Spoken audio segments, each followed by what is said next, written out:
Mr. Chair? Yes, continue. Please continue. Mr. Chair? Yes, Attorney Conti. Sorry, Your Honor, but at this point, point of information regarding the 52 cases that were mentioned, Your Honor, this has already been discussed prior. If I recall from the hearing June 5th, 2024, the DOJ presented the list of 52 cases and said that they had already forwarded the cases with recommendation for filing of charges or case building to the NBI. If you would recall po, si Judge Santiago po yung nagsabi na they investigated it, and in the 52 cases, 30 have been closed temporarily for lack of information. Mr. Chair, forwarded where? NBI, Your Honor. NBI. Yes, For Your the Honor. filing of cases. But, yes, Your Honor, and just an For the additional- filing. For the filing For pa. filing. So yung 30 po, kumbaga, wala nang na-file. But I agree, the 52 cases are what the DOJ and this government or the previous government said constitutes an investigation. Pumunta sila ng UN, pumunta sila ng ICC, nag-investigate naman kami. 52 cases. None of these cases, or 2 cases were in Caloocan. No cases were mentioned in Bulacan. Kaya hindi po representative yung 52 cases investigated. And just a note, NBI said that they had 400 cases being investigated. So, kumbaga, puro po numbers, pero wala naman po So you were saying, pinatutunguhan. Mr. Chair, you were saying that the NBI was actually remiss in investigating the 52 cases. Well, yes, Your Honor. Meaning, kumbaga, yung DOJ investigation na ipasa na daw sa NBI for prosecution, yung NBI naman sinasabi, wala na daw na impormasyon. Actually, ang binabato naman, yung biktima daw kasi hindi nagpa-file ng kaso. Ako, wala po akong kaso dun sa 52 na ini-investigate nila eh. Talagang kulang na kulang po yung pinagsimulan ng information. NBI, Mr. Chair. Yes, Director Levin, any... Yeah, thank you, Your Honors, Mr. Chair. We, with the indulgence, we take exception to the statement na remiss kami. I have to defend my institution. Thank you, Mr. Chair. Of the 52 cases referred to the NBI, 13 were recommended to be prosecuted. 7 are still under investigation, and 32 of these cases were provisionally closed either for lack of cooperation on the part of the relatives of the victims. Let us remember, Your Honors, Mr. Chair, that we have been denied the opportunity to conduct forensic investigation on the pieces of evidence. Walang crime scene investigation dito. When these were all referred to us, the crime had already happened long time ago. It's very difficult now to reconstruct the scene of the crime. The ideal procedure should have been when a violent incident occurred or happened, dapat nag-conduct kaagad ang SOCO ng crime scene investigation. Pero, Director, Yes, sir. how were you able to file a case dun sa 13 ba yung na-file nyo? So, if there are no SOCO reports or immediate investigation after the crime happened, so how were you able to file those cases? Thank you, Mr. Chair. Ito yung may mga witnesses kaming nakuha at ito yung nagpursue yung relatives ng victims. So, merong cases where the relatives were pursuing a case and meron naman dun sa out of 52 na hindi na nagko-cooperate, hindi na nagpapakita and does not show any interest to file a case. That's correct, Your Honor, Mr. Chair. Now, ideally, kung nagkaroon ng violent incident, dapat nag-conduct kaagad ng SOCO doon sa crime scene ng kanilang investigation. And to further answer yung gaps kanina kung saan napupunta yung mga baril used by law enforcement officers in the various operations involved in violent incidents, this should have been asked to be surrendered when there was a crime scene investigation wherein pieces of evidence were collected or gathered at the scene of the crime. For example, kung nakakuha ng slugs, kung nakakuha ng empty shells during the conduct of the crime scene investigation, dapat tinanong yung involved na police officers or NBI officers for that matter to surrender your firearms. I remember when we investigated the incident in Commonwealth Avenue involving PDEA and Quezon City Police, I was on top of this investigation. We requested all of those involved to surrender your firearms to the NBI. This is so that the pieces of evidence collected or gathered by the NBI at that time at the scene of the crime, yung slugs, yung empty shells, will have to be cross-matched with the firearms used. At kailangan isurrender nila sa evidence custodian ng NBI to avoid tampering of their firearms when we use this. Only when we shall have terminated or finished the investigation and our forensic experts shall have testified on the results of their investigation, may the pieces of evidence na firearms ng NBI or ng police ay maaring ibalik on with leave of court, of course. Thank you, Your Honors, Mr. Mr. Chair, Okay, thank you, Director Levin. Yes, Congressman Abante. I surmise, therefore, Mr. Chair, that masyadong magulo itong nangyayaring ito nung panahon ng former administration. Di para bang ang ating kapulisan ay hindi nag-iimbestiga. So I surmise, Mr. Chair, that the police actually were not properly investigating because of the policy of the administration, because of the policy of the former president, na kung yan, nanlaban ng kaunti yan, patayin nyo na at I have your back. Ako ang magpoprotekta sa inyo. And I would even think, I do not know, Major General, you could be able to tell me if I'm right or wrong, no? Okay lang sa akin. Pero palagay ko, there really was a big irregularity as far as investigating this is concerned. Oh, just imagine, we have more than 7,000 na napatay, but only 52 are being investigated. And 37 of them, wala na because hindi na umano yung biktima. Now, the thing is this, I don't think that it is the NBI that should be first in the scene. It must be the policeman that should be in the scene of the crime. Am I right, Major General? You are correct, Your Honor. It's supposed to be the PNP, especially the SOCO, that will process the crime scene, especially in the event of armed confrontation, Your Honor. Mr. Chair, why do you always have to give that to IAS? Why don't the SOCO be the one to investigate on it, motu proprio? It is within their mandate, Your Honor. The IAS has the motu proprio.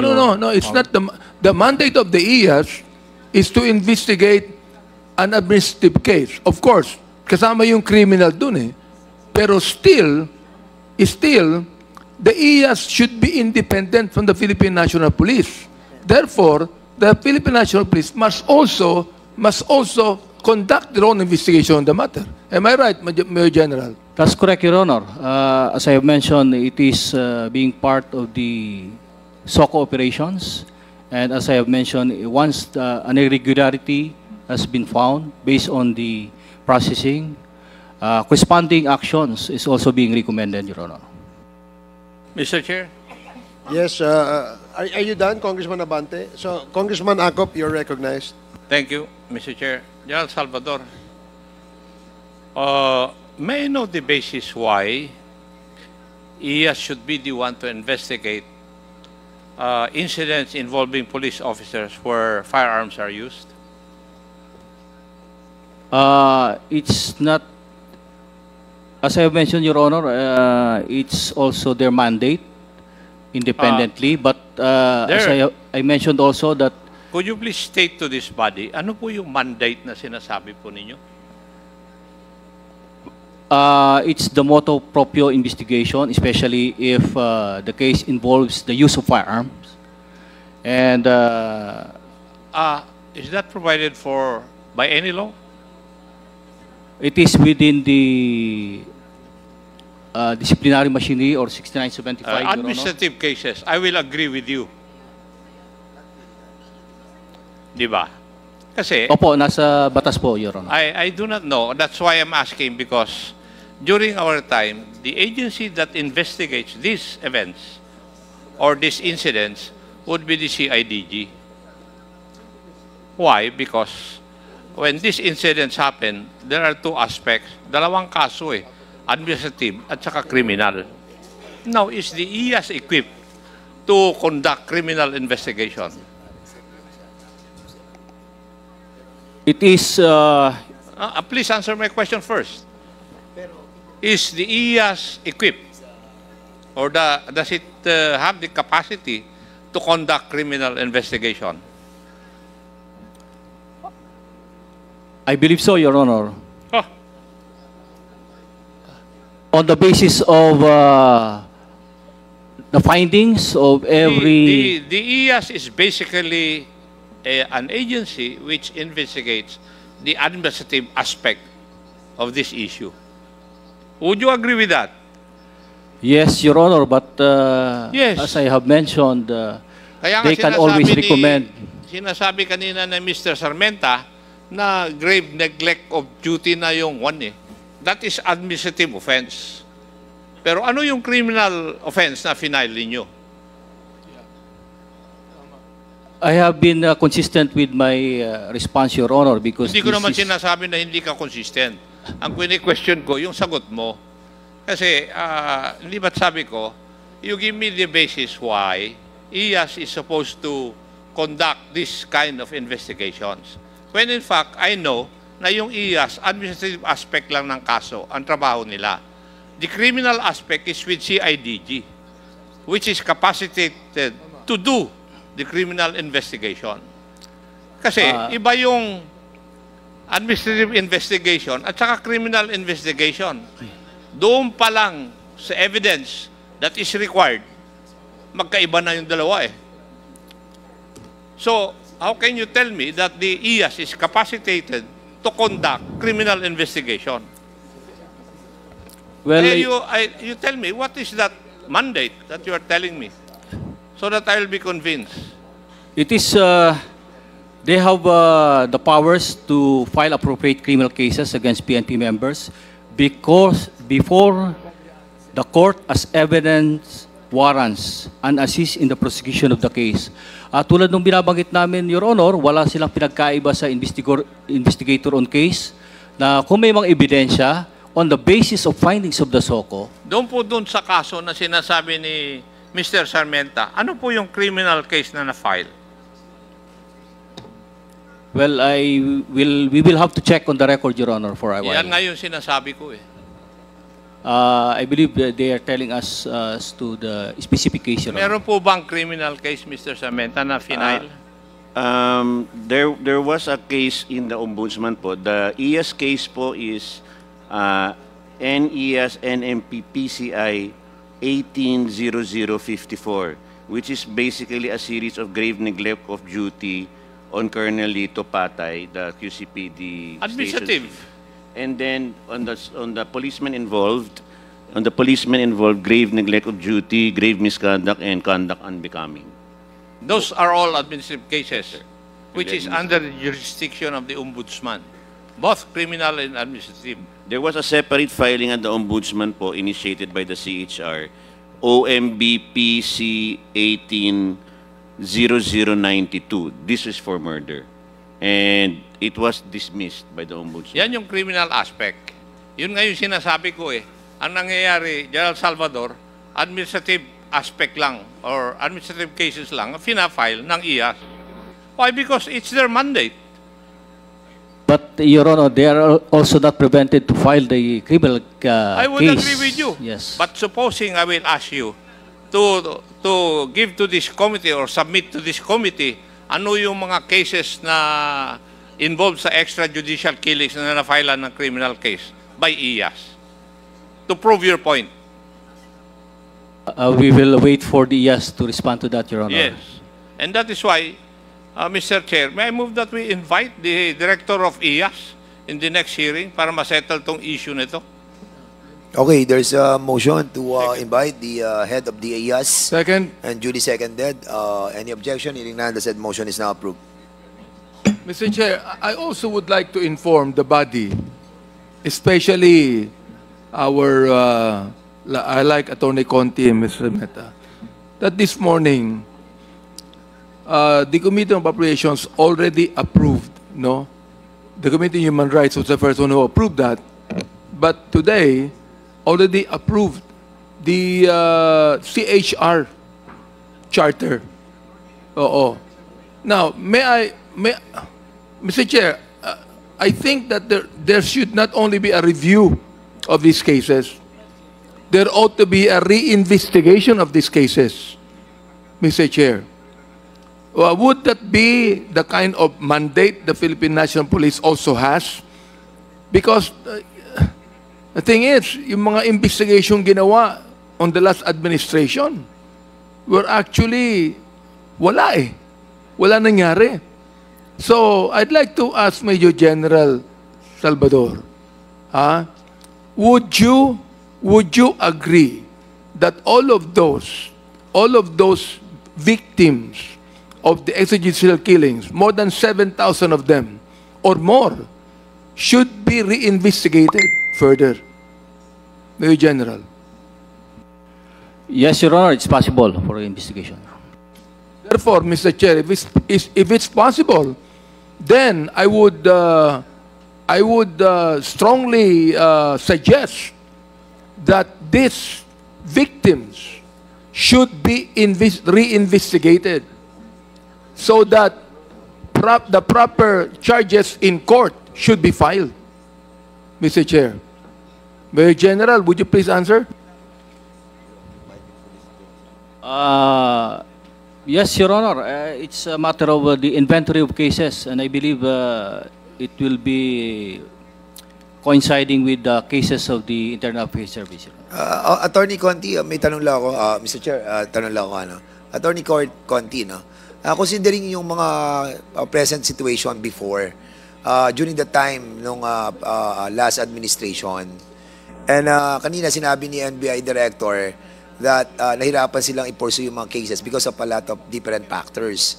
Like, well, yung mga evidences, medyo wala na, 2 years or 3 years ago pa, and at the same time, yung consideration of the families. Would you agree with me na ang one of the factors why the families are not cooperating during that time because of the policy of the government? Yes, Your Honor. And the continuing security threats to themselves. Kasi yung police na nag-operate o pumatay, dun pa rin naka-assign. At probably sila rin ang mag-iimbestiga. So, and that's the reason why kaya yung resulta natin sa pagpa-file ng case, yung iba na-dismiss dahil nga po sa takot ng pamilya because of the existing environment, no? Moving forward, no? Now that we have realized that in accordance with the suggestion of Congressman Chairman Abante to reopen the investigation of all these cases, and having considered the manifestation of the NBI Director with regards to sa mga evidences, do you think we will be having a hard time to pursue all of this investigation, and if we will be having a hard time moving forward as a lawyer, ano po yung pwede nating gawin? Your Honor, first off, it would take a big deal to recover or restore the trust of these people, of these victims, in the investigation and justice system in the Philippines. Pasensya na po, pero parang nabasag lahat yun nung nakaraang panahon. And lalo na, the killings continue. DAHAS, the organization which monitors killings, have noted some 300 killings last year as well. And we think it could be related to continuing practice, kung nakasanayan na po ng mga pulis. Kung wala mang policy na sasabihin or walang sinasabi, parang patuloy pa rin talaga yung kalakaran. Ang pwede po siguro, if this committee or this government wants to investigate everything, as a rule, continue with the investigation. If some of the victims would prefer not to be reinvestigated, then allow them that leeway. So as a rule, lahat po iimbestigahan ulit, ilalabas lahat ng ebidensya, and just allow the victims to opt out. Paano lalabas yung ebidensya kung halimbawa wala na nga po yung ebidensya? Sa totoo po, actually, ito yung tanong nga namin kung yung biktima po yung tatanungin, wala po sa amin din yung ebidensya. Nasa PNP po. Kaya, like for example, ito nga. I just think about this, no? Because of the environment of the last administration, those evidences na, well, I hope that they can really deliver all those weapons, no? Na nakuha sa crime scene, but I really doubt kung meron talaga. But kung wala, moving forward, we cannot investigate anymore. So, ano in-expect sa atin na dapat nating gawin kung wala na tayong makukuha ganong klaseng ebidensya and we cannot re-investigate anymore? And considering that we're talking about 7,000 as manifested by the PNP during the investigation sa Committee on Human Rights, inamin nila naman na almost 7,000 yung naging namatay sa drug on war. So ngayon, war on drugs. So ngayon, ang tanong, kakaunti lang yung katulad ni Miss Marisa Hamoy. Out of the 7,000, ilan lamang po yung naging successful na napakulong po natin yung perpetrator? Ilan lamang po sa mga hawak ninyo? Si Attorney Conti and then si Mr. Joel Sarmenta. Your Honor, we reviewed 200 cases. Only 6 we could file in court. Only 1 we secured a conviction for. Isa lang naging successful. Out of total 200. And with Joel Sarmenta, so si Miss Hamoy lang. Based on me, hindi po. Filed and filed, but nothing happens. In fact, so wala pang I thought yung perpetrator nakakulong na right now. Hindi din po. In fact, so in other words, sa 7,000, isa lang ang nakulong. Isa lang? Your Honor, from my count, there should be at least 8 police officers detained. 8 from 3 cases. Kian, Carl, and the Bonifacio case. Convictions of police officers. So halos lahat yung pinahal, dismiss. Yes, Your Honor, unfortunately. So out of the 7,000, ilan yung na-dismiss? If at all, kung may na-file. Actually, at one count in 2018, Your Honor, we were talking among ourselves, yung mga lawyers po.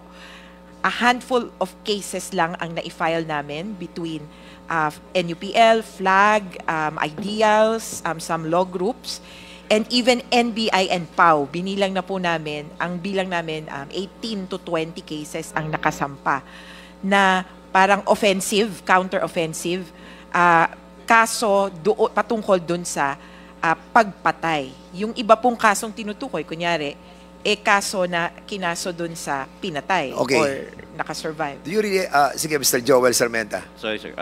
Chair, and I'd like to note, yung Bonifacio case is only this 2024, mid-2024.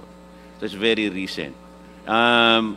There's also the phenomenon of the Bertes case where the guilty policeman is now incarcerated for a different shooting.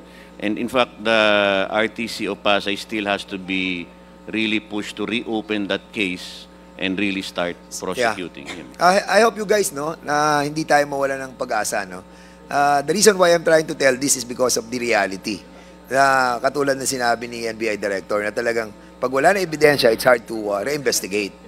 And having said that, 2025 na po ngayon. And ang sinasabi po ni NBI Director, years back pa. And the more na magiging much more impossible to recover all those evidences. But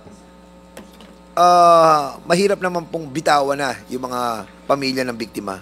So we have to hang on and try to move forward and try to somehow yung reinvestigation, the best effort that we can do.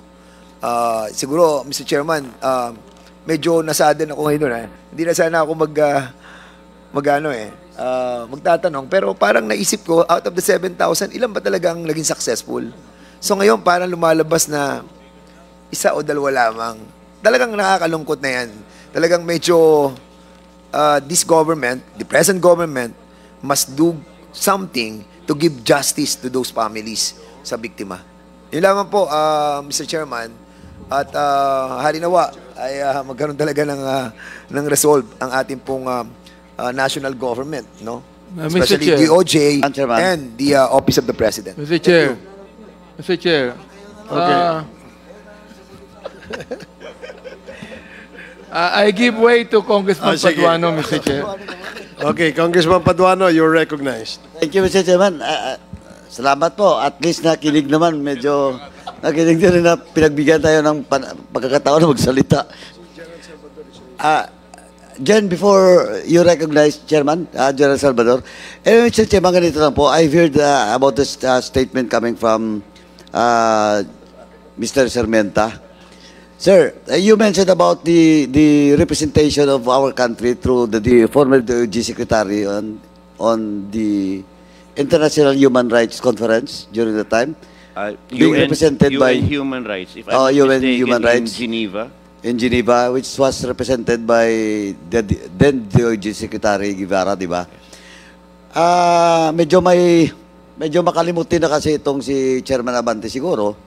But as far as I remember, in the first hearing of EJK, in his Committee on Human Rights, it was mentioned by then DOJ Secretary Guevara about that conference, and he mentioned also that upon arrival, during the time, he submitted a confidential report with regards to it, no, to the Office of the President through ES, Executive Secretary.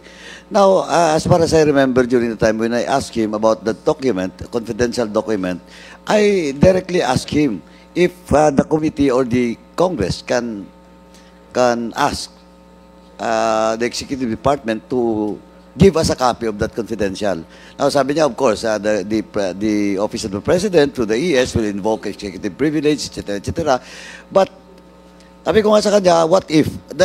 Kasi that report and those incidents in that report happens in the previous administration, and if the Office of the President through the ES will waive its right with regard to executive privilege, pwede po. Sabi niya, pwede. Kaya, Mr. Chairman, pwedeng balikan natin yung Quadcom. We once again, well, in fact, I move for it during that hearing that to the chair that we will write a letter to the Office of the President, to the ES, for us to give us the copy about that confidential report. Kasi mahalaga po yun. That's number one, Mr. Chairman. Kaya kailangan lang siguro natin pag-usapan ulit para makakuha tayo ng comprehensive confidential report with regards to EJK that was also delivered by, some portion of it was delivered also by then DOJ Secretary Guevara dun sa UN, United Nations Human Rights Conference at in Geneva. Now, second, Mr. Chairman, the case that was mentioned by the civil society groups, the Rise Up, well, in fact, it was also confirmed by the PNP that there are around 6,000 to 7,000 cases of nanlaban. And most of it, as confirmed by Director Labin, the NBI, karamihan po, wala. Now, ngayon, sabi nga kanina ni Chairman Abante, what can the PNP do about it? The NBI can do about it. I think, Mr. Chairman, they're not Superman. Hindi po sila Superman. Kasi 6,000 cases Hindi kaya po yun. To review, to investigate, to review.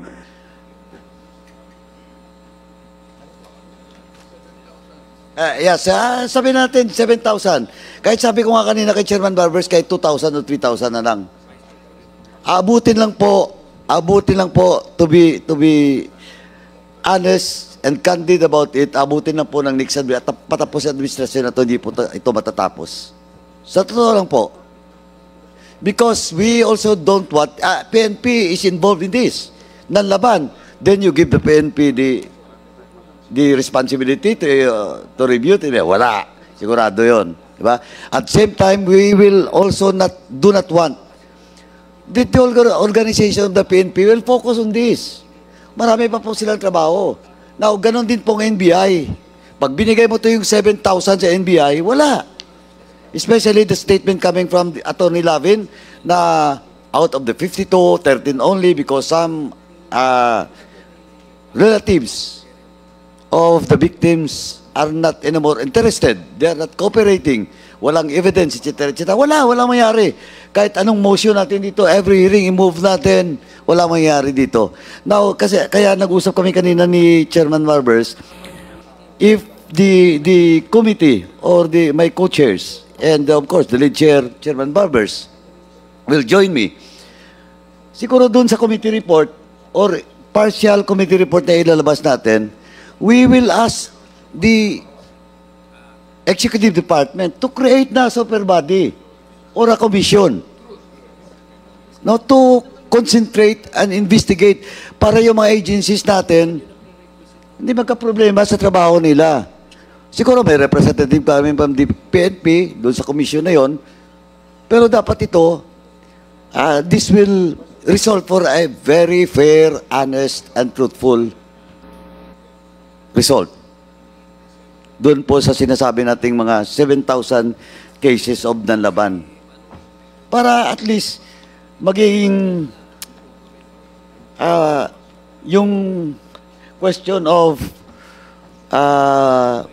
result, possible result of this, kaysa bawat hearing natin, kukwestiyonin natin yung police, kukwestiyonin natin ang ganito, tapos magbo-move tayo, invite si ganito, wala rin. Di ba? I suggest, Mr. Chairman, and to the members of this committee that, siguro, pwede tayong gumawa ng partial committee report with regards to EJK once again, and we will recommend to create such super body, whatever you call it, commission or whatever, to concentrate in these cases, for review and reinvestigation of all these cases. Yun po. Dalawa po. Again, once again, question of the confidential report that was submitted by then DOJ Secretary Guevara to the Office of the President, if he can get a copy of that, and a part of the partial committee report for the EJK to recommend to the executive department to create such body that I mentioned, whatever it is. Thank you, Mr. Chairman. I would believe that in this administration, we have a different Philippine National Police. Am I right, Major General Salvador? Yes, Your Honor. And therefore, if we have a different Philippine National Police, I'd like to really strongly suggest that another motu proprio investigation should be conducted, and reopened with about 7,640 that died in police operations during the time of the former administration. Tulad po ng sinabi ni Congressman Dan Fernandez kanina, huwag kayo mawala ng pag-asa. Attorney Conti, Mrs. Sarmenta, at Ma'am Fortune, lahat po kayo, na ipagpapatuloy po namin ito. In fact, election year po ngayon Kaya napakahirap po sa amin, We are being attacked left and right, and we are in the middle of the campaign. Pero nakita po namin yung pangangailangan na dapat talaga po nating ituloy ito. I also would like to agree with Congressman Paduano that a super body should be formed and created, no?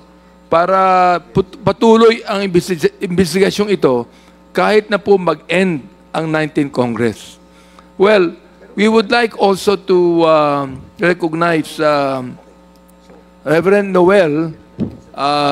I believe that he also has something to say, so we would like to recognize him now for him to say his own statements of what AJK right now. Thank you, Mr. Chairman. Bilang kinatawan ng mga nanay ng biktima ng EJK, we would like to suggest a truth commission to continue the investigation. Kasi we see the impunity will logically continue with the killings. This truth commission, we suggest, is to continue investigating in view of the prosecution of the mastermind and the perpetrators. We should be selective. And another suggestion is, we suggest that there would be a compensation bill to compensate the victims na walang po ng breadwinner ang mga nanay. Thousands of them. But until now, they are suffering injustice. Nobody helped them. The policemen who were killed, there were system of reward. Pero yung mga biktima, walang tulong.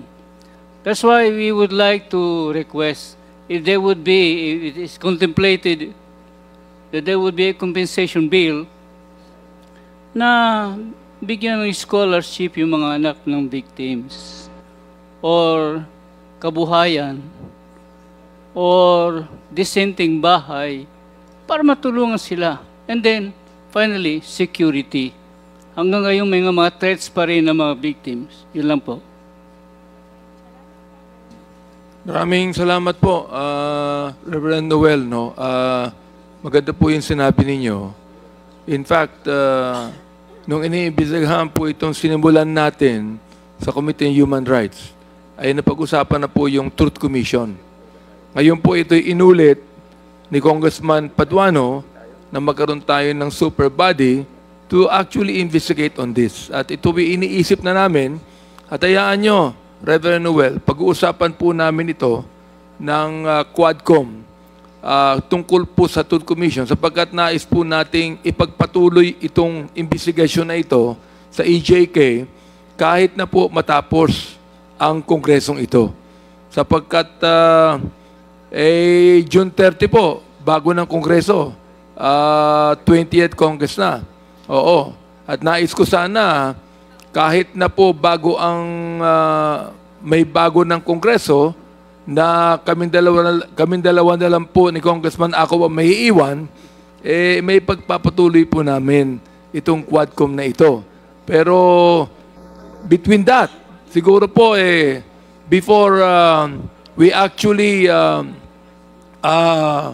complete our investigation, that we now would like to really create a truth commission on this or a super body that would continue to investigate. Ano? So, do we have any other witness here or source speaker that have not spoken yet? And we would like him to also speak and give us their view on the matter. Or do we have any more? Yes.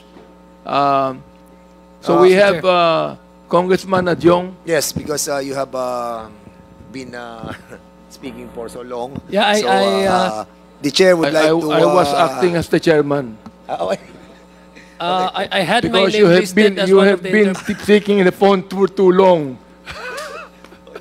Mr. Chair, I had my name listed earlier as one of the interpellators, but I give way to Congresswoman Franz Castro, our incoming senator. By the way, Mr. Chair, hindi lang po si Chairman Benny Abante at saka si Chairman Manong Romy ang maiiwan dito. may iwan tayong lahat dito. I give way first. Kung mananalo. Kung mananalo, hopefully. So I give way first to Congresswoman Franz Castro. Mr. Chair. Yes, Congresswoman Franz Castro, you recognize. Okay, thank you Mr. Chair, no, doon sa forward-looking na pwedeng magawa natin doon sa mga biktima, pamilya ng mga biktima, yung mga immediate na pwedeng maitulong, kagaya na nabanggit na ni Father Noel, no, yung livelihood, scholarship sa mga anak, at saka yung iba pang mga pwedeng maitulong po ng ating Kongreso. So, Mr. Chair, ang question ko kasi for the second round na, no, yung tungkol doon sa tinanong ko kanina kay Dr. Fortune, etong mga ebidensya like yung mga bullet, no, yung slacks ng mga bullet, tini-turn over sa NBI. Tama po ba yan, Director Lavin? Thank you, Mr. Chair, Your Honors. If there is a court order, if there are incidents pending before the courts, and the court would order the turnover of the evidence to the NBI, then the NBI would be glad to safekeep those pieces of evidence. Okay. And Mr. Chair, kasi regular man or not regular yung nangyaring operations, pero dahil may namatay, Mr. Chair, so dapat lahat maimbestigahan at tama ba na makuha yung mga pieces of evidence po? Mr. Chair, Your Honors, to answer that, that is an ideal situation, Your Honor. Oo, kasi Mr. Chair, parang hindi ko matanggap na may namatay dahil regular operation yan, ay walang pananagutan yung ating mga pulis na nakapatay, no? At hindi pagpatay agad yung pwedeng dapat na gawin, no? Like yung i-disable mo yan, no, para maimbestigahan at maano. But anyway, Mr. Chair, ang tanong ko kasi yung tungkol doon sa Bloody Sunday massacre, no, yung Bloody Sunday massacre. So, Mr. Chair, at familiar ba ang NBI dito sa mga kaso na ito? I do not have the records. Yes. Thank you. So dahil wala rin naman talaga dito yung DOJ, tama po ba, Mr. Chair? Wala tayong DOJ, no? But anyway, next meeting, iimbitahan natin sila. So, kaugnay po noong Bloody Sunday Massacre, Mr. Chair, may we invite po yung AO35 Special Investigation Team ng Nasugbu, Batangas, kaugnay po dito. Kasi pinag-uusapan natin yung EJK, hindi lang naman po drugs, no, related, kundi yung activist related po. So, Mr. Chair, pwede po ba natin maimbitahan yung Special Investigation Team by AO35, Nasugbu, Batangas, si DCP Dulce Ricafort Fuller ng DOJ. I move, Mr. Chair, no, para mas formal, to invite the Special Investigation Team, AO35 ng Nasugbu, Batangas, under the Department of Justice, si DCP Dulce M. Ricafort Fuller, Attorney Julio Cahigan Jr., NBI po ito.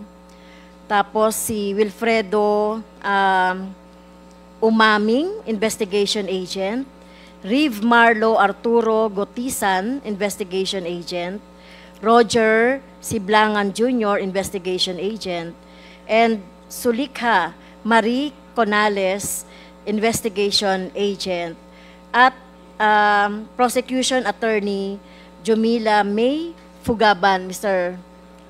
Chair. May I move to invite? I'm sure the committee secretary has taken note of the names of those personalities that Congresswoman Castro would like to invite for the next Quadcom hearing.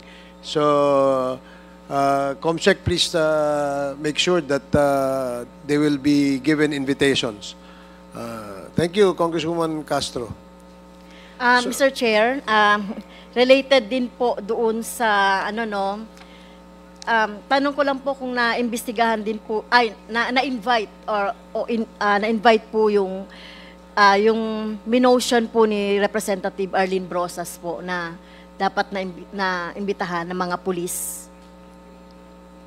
In the last Yes. the last committee hearing of the Last Quad. committee hearing, Mr. Chair. Yes, I'm sure we've taken note of those names. We've sent out, I think the COMSEC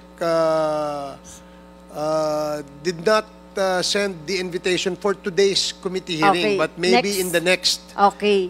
So in the next committee hearing, naimbitahan naman naman po si Guillermo Ilyasar, si Lito Patay, Felipe Natividad, Warren Delim, si Jacinto Malinaw, Armelina Manalo. Ito po yung mga ground commander supervisor po, no. At saka yung ibinigay, marami po ito, bibigay na lang natin, Mr. Yes. Chair, sa kasi nasabi naman na to ni Congressman Meron Arlene. na pong invitation niya, mga list of those names requested by Congresswoman Brosas. So, siguro sa susunod nating pagdinig ay iimbitahin na po natin sila.